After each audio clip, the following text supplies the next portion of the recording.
Spirit Teaching Sunday, so our Spirit teacher will slip in. And Sandy, you said you had a couple of questions. What might those be? Well, I'll just start with the first one. We've always been taught, my sister and I, that we choose our parents. And I just was wondering what, and I mean, I think that's a pretty basic feeling, but I'm sure there's much more to it. But I just was wondering what the teacher's feelings are on that subject, and if he has any insights on that belief. I know I've read that in a lot of the Spirit Channel books as well. And as we go into this, I'm reminded of a comment someone had made about the comforter, that Jesus would send a comforter to teach us. And my response to that was that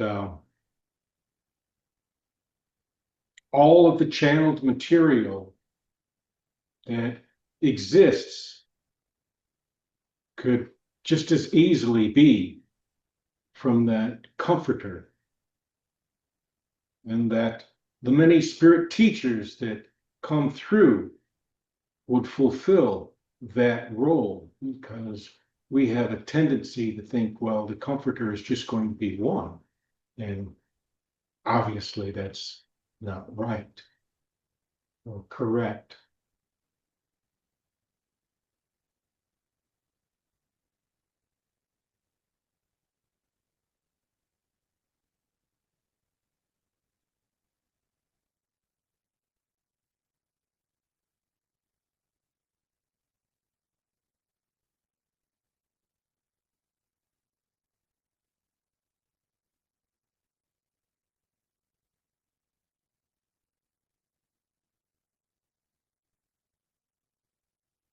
Do you choose your parents?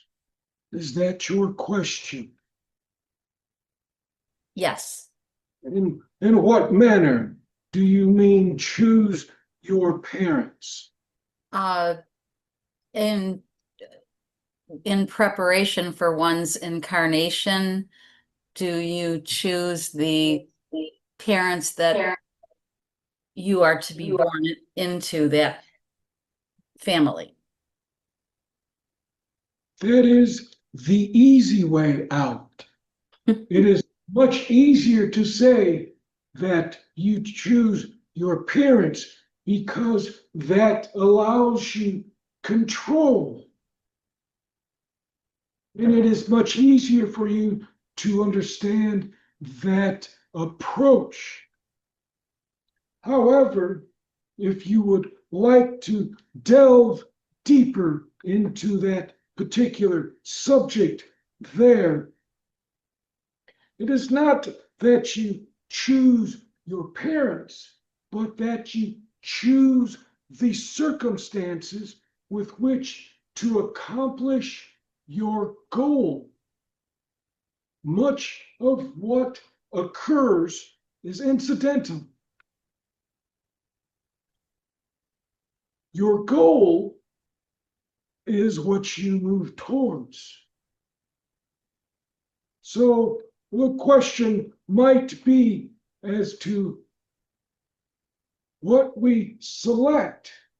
The circumstances, are they directly associated with our purpose? And humans must have a purpose. You are obsessed with this idea of purpose. So, with that, you choose the circumstances that are best going to serve you. Unfortunately, that doesn't always work out that way. Sometimes when the body is prepared and the soul is called to it, it's not necessarily the circumstances that are ideal to accomplish what you desire to accomplish. Your goal is to perfect yourself. And in that perfection, there are many trials, many circumstances that you must experience and that you must endure. Many of you associate with the idea of a God, so much of it is couched in that. And since you too are more familiar with that, I will couch this in that same format. You desire to rejoin God. The teachings suggest that you are sent here from God to learn.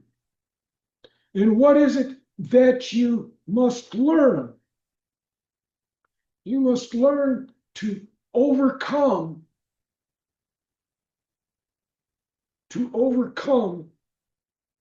some of the base emotions. And that's how it is best put. Base emotions. And the most basic emotion of all is selfishness. From all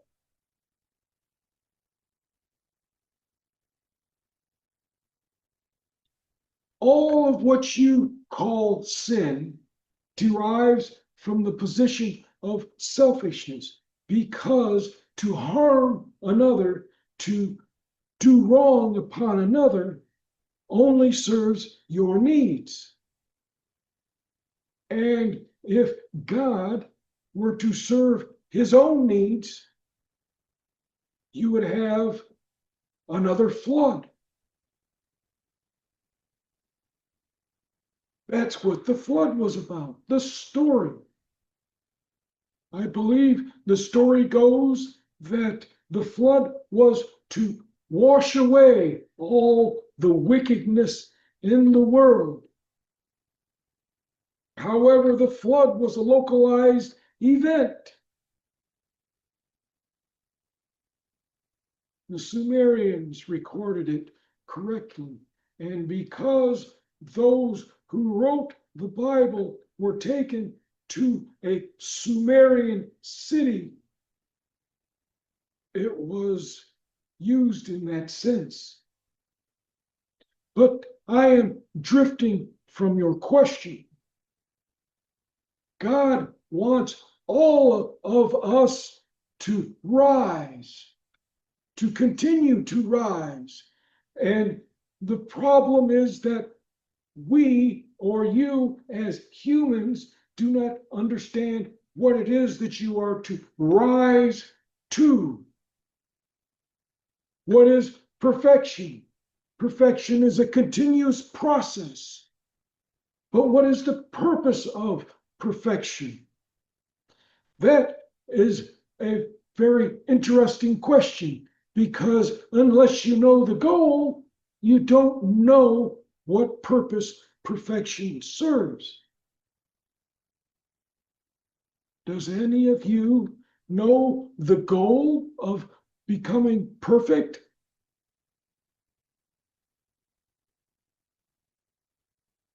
No, neither do I. It is a process.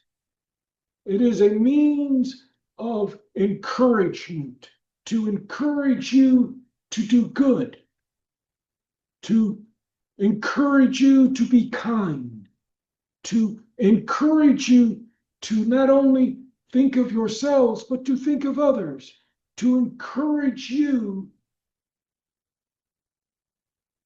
to be part of something larger than yourselves.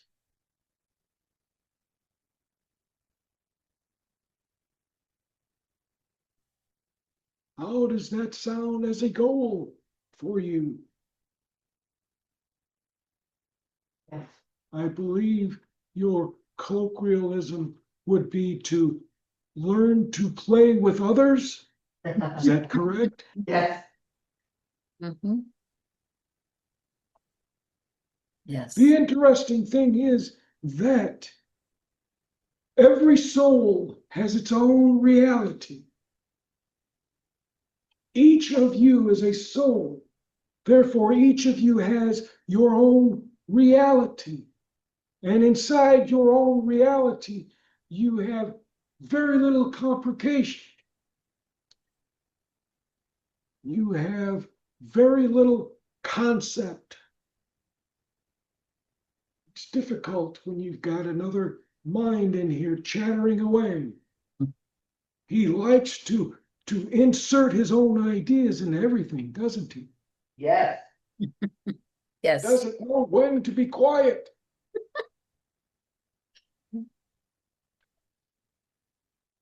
So, as I was saying, you have all of these souls, and each soul is its own reality.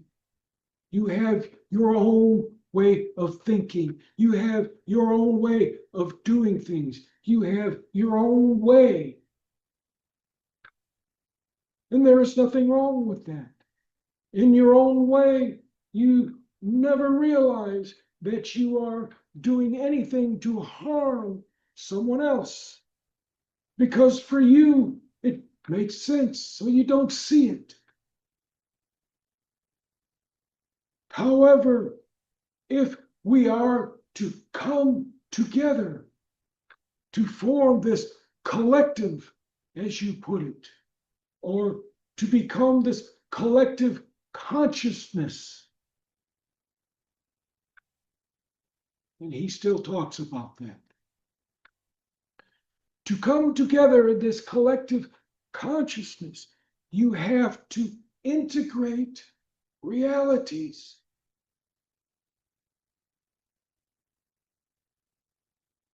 That is a challenge, to integrate your reality with that of another. There was a time when it was quite successful. Unfortunately, as part of the progress of this realm, it falls away, gives way to something new. Fortunately, what it gave way to became something based on, again, a position of selfishness, where each of you, why are there no men here? That's another story. But each of you in this concept of progress became property. And then that has to be done all over again. Again, a position of selfishness. And what encourages this position of selfishness is I believe the term is addiction to power.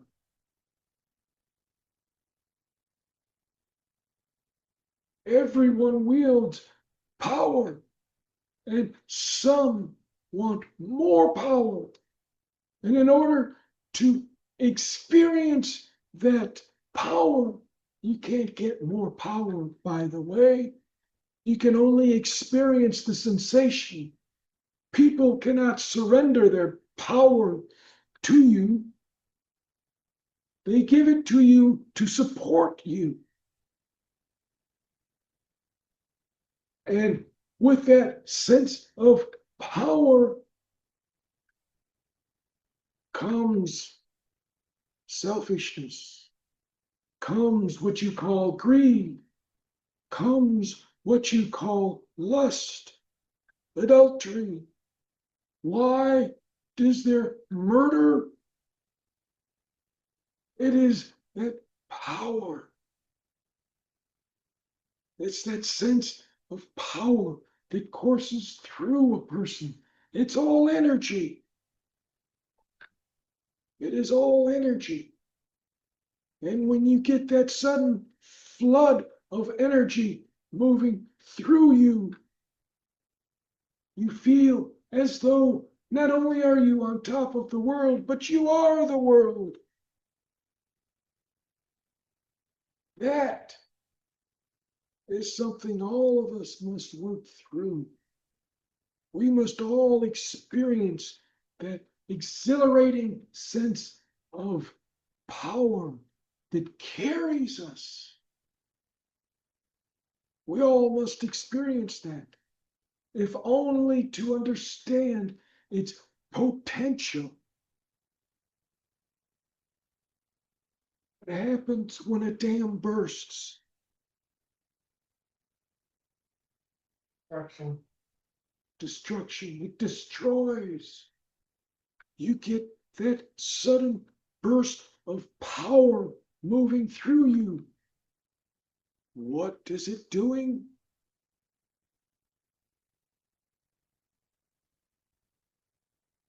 Let me rephrase the question. When a dam bursts, what happens? Everything in its path is mowed down, torn up from its roots, swept off its foundations. Everything is what? Destroyed. Get that sudden flow of power. What happens? Perhaps I should not say what happens, but what happens most of the time? Most of the time for you. Shall I rephrase the question? Yes, please. What happens when the dam bursts and the water rushes through into all that is before the dam? Now let me explain something, because I've asked this question several times. The water is power. It picks up everything in its path. Yes. But what does it do to the path? Makes a new one. It obliterates it. Yes, it obliterates it. It creates harm. When that sudden burst of power flows through a person, that person is most likely to harm, whether intentionally or not. Thus, we must learn to understand that power, that energy, and in understanding it, we can direct its flow. With a dam, there is always a spillway. And what is the purpose of the spillway?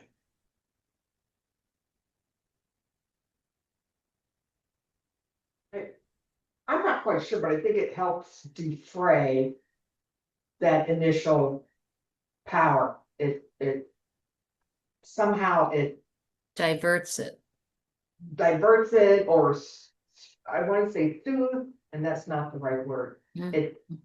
It abates that power somehow. You're very close, Thank you. Losing my word. very close. It directs the flow of water.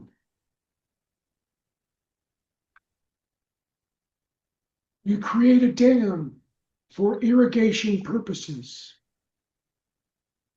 And in order to provide water for the crops, you have to allow a portion of that water to flow.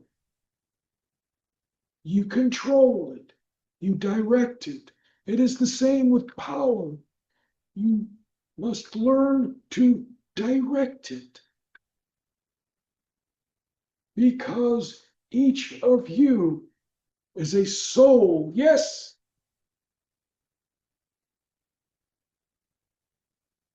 Yes. Are you all in agreement? Yes. Yes. So each of you is a soul. Are souls powerful? Yes. Yes. Therefore, what is it that you must learn?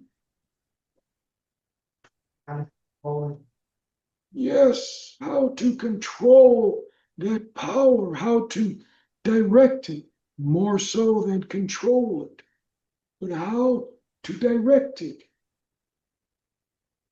You become angry, and what is that burst of energy that flows through you that you call anger? What can it do? um, What? um, Harm, yes. It can harm. It can also do good if it is directed properly.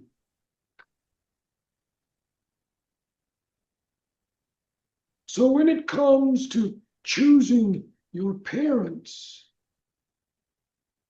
it is much easier to say it that way, that you choose your parents, because so many of you do not care for your parents. So you must find a way to explain it. It is another interesting trait of humans. There must be a purpose for everything. There cannot be a random act with you. Therefore, you contemplate and you become obsessed with trying to discover a purpose when there is no purpose. So the selection of parents is quite often, not always, but quite often incidental. It is more about the circumstances that are potentially there to prepare you to learn or to succeed in achieving your goal. That is the higher purpose. The means of getting there is typically incidental. Typically does not mean always. So there are times when you are able to choose your parents or to choose where you would like to be incarnated, how you would be incarnated. The more important question would be, do you get to choose your gender? Mm. And of course, the answer to that is no.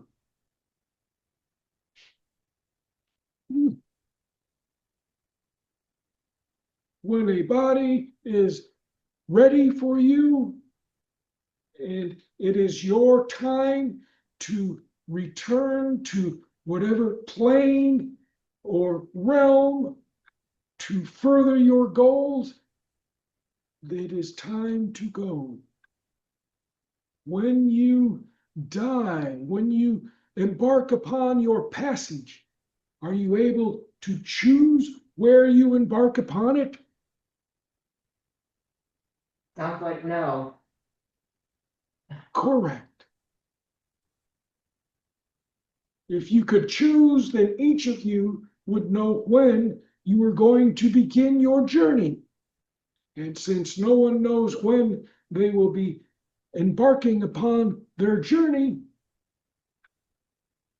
then you do not know what gender you will be. Of course, here's a little something for you to ponder. Not all realms have genders. That should keep you occupied for a while. Yes. Was there another question? Or wait, did I answer that question satisfactorily? Yes. Yes. I felt I probably, you explained it much more eloquently than I could, but yes, I did have feelings about um not so much choosing your parents, but choosing the situation with which you need to be in to necessarily help you progress in your journey. So yes, it was very helpful. I appreciate it. Thank you. You're welcome. Was there a second question?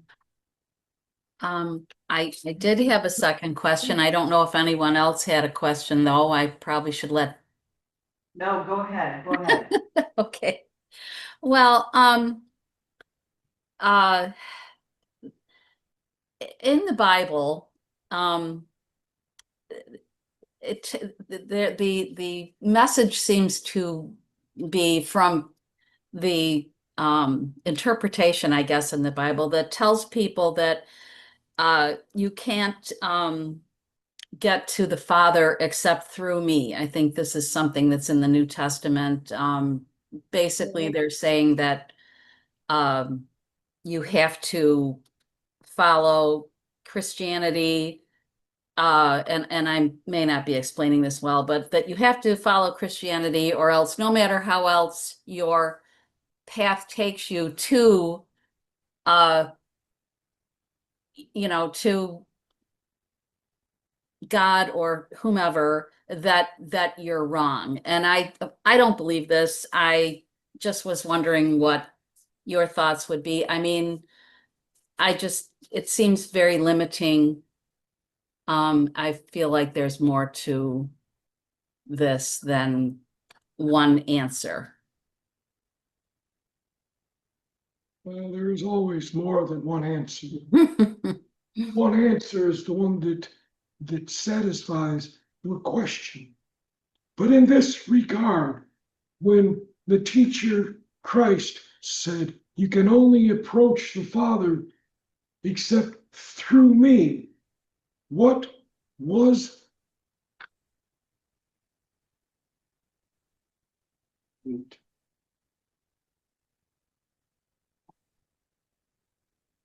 What was the teachings of Christ?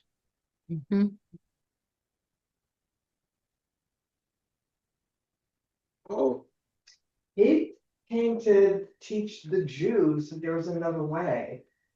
yes. And what was that other way? The new covenant, to love one another. To love one another.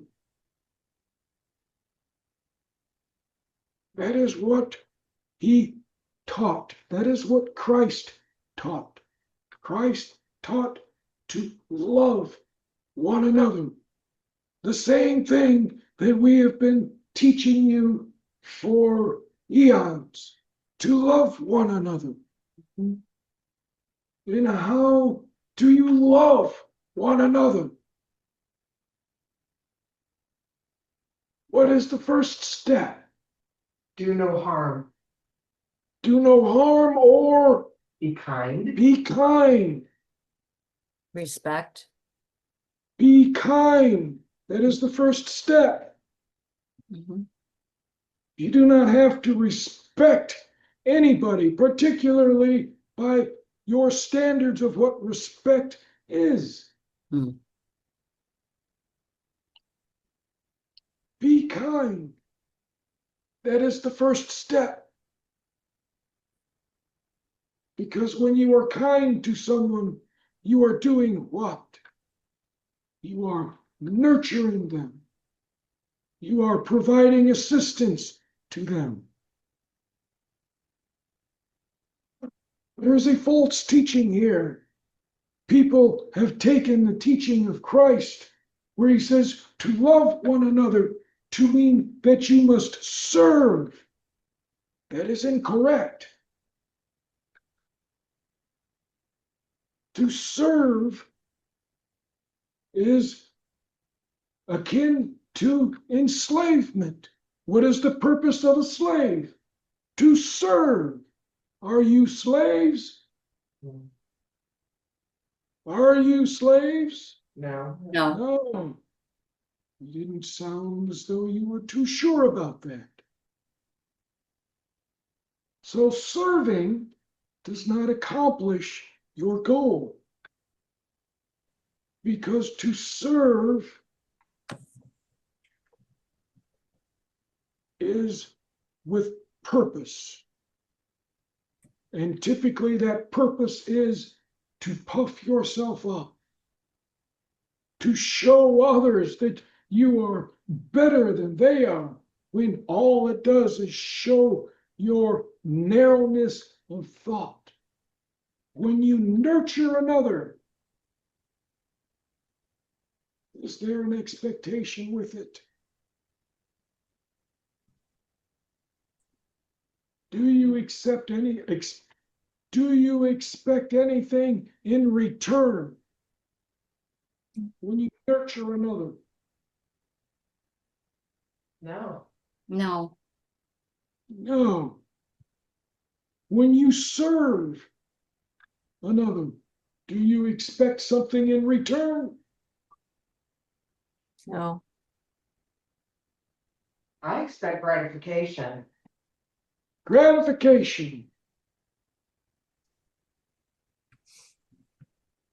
Oh, I'm not going to help you anymore because you did not say thank you.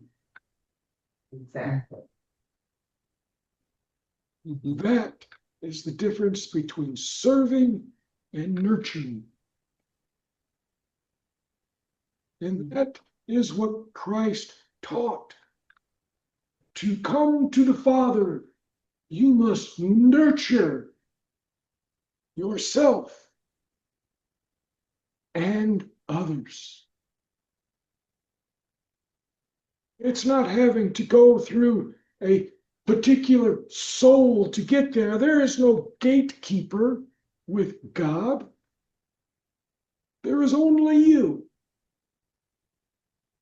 Do you want to approach God?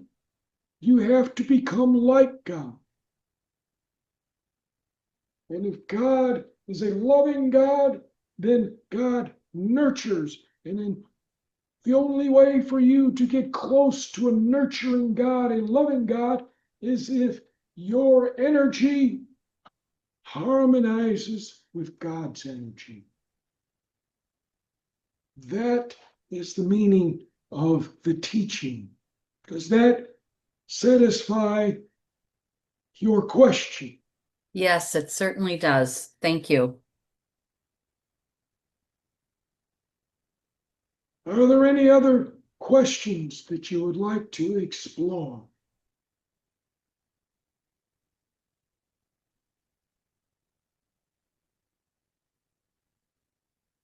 And I would like to bid farewell and to thank you for allowing me to teach. Thank you for your presence. Thank you.